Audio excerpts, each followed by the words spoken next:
अगर आपका किसी बैंक में अकाउंट है, आप पैसों का लेन देन करते हैं, आप एक मुश्त पैसे को जमा करते हैं, आप कोई भी जीवन बीमा पॉलिसी लिए हुए हैं, किसी भी कंपनी का ही क्यों ना हो, आप कहीं पर शेयर मार्केट में पैसा लगाए हैं और आप भूलवश अभी तक नॉमिनी नहीं बनाए हैं, तो बिना विलंब किए अतिशीघ्र इन सभी अकाउंट में जाकर आप अपना नॉमिनी बना दीजिए, जिससे आपकी मृत्यु के बाद वह पैसा आपके नॉमिनी के माध्यम से जो भी आपके लीगल वारिसान हैं उनको वो पैसा मिल सके।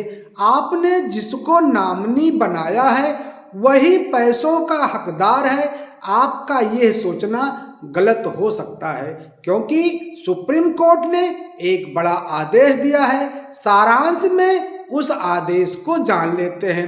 एक व्यक्ति ने जो अपनी जीवन बीमा पॉलिसी लिया था, उसमें उसने अपने पत्नी और अपने बेटे को नॉमिनी बनाया था। अब उसकी मृत्यु हो जाती है और पत्नी और जो बेटे थे जिसको उन्होंने नॉमिनी बनाया था, वो उस बीमा कंपनी में क्लेम कर देते हैं पैसा को प्राप्त करने के लिए। और इधर जो उनके लीगल वारिसान माता जी थी, वो भी उन्हीं मृतक व्यक्ति पर आश्रित थी, इसलिए उन्होंने भी उस कंपनी में क्लेम कर दिया। अब दोनों पक्ष पहुंच जाता है निचली अदालत में। निचली अदालत एक फैसला देता है कि जो इनके नॉमिनी हैं पैसा उन्हीं को दिया जाएगा, और इधर जो लीगल वारिसान उनकी माताजी थी वो इस आदेश से दुखी होकर चली जाती हैं हाई कोर्ट।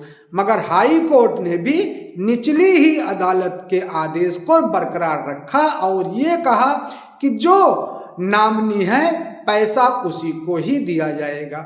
मगर जो मृतक की आश्रित माँ थी वो हार नहीं मानी और वो चली जाती है सुप्रीम कोर्ट में।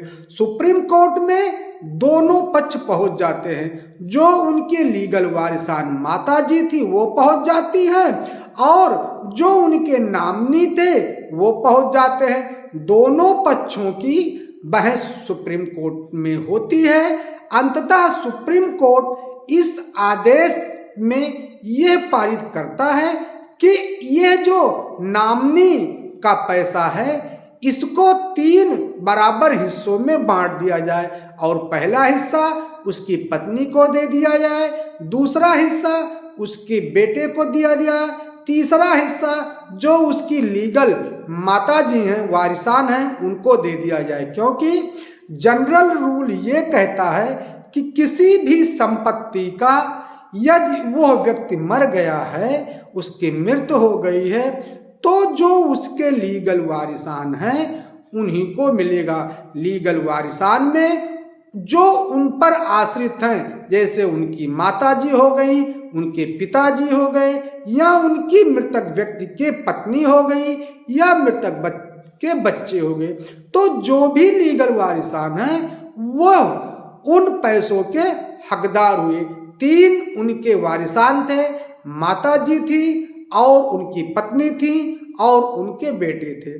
तो सुप्रीम कोर्ट ने नॉमिनी को पैसों का हकदार न मानते हुए ये कहा कि जो मृतक के लीगल वारिसान हैं सभी पैसे उन लीगल वारिसान को बराबर बराबर हिस्सों में बांट देना चाहिए। और यहाँ पर नॉमिनी के लिए ये कहा कि नॉमिनी की जो जिम्मेदारी है वो उन पैसों को हिसाब रखने की जिम्मेदारी है, और वो पैसे को निकालकर जो उनके लीगल वारिसान बनते हैं उनको बराबर बराबर हिस्सों में दे दे।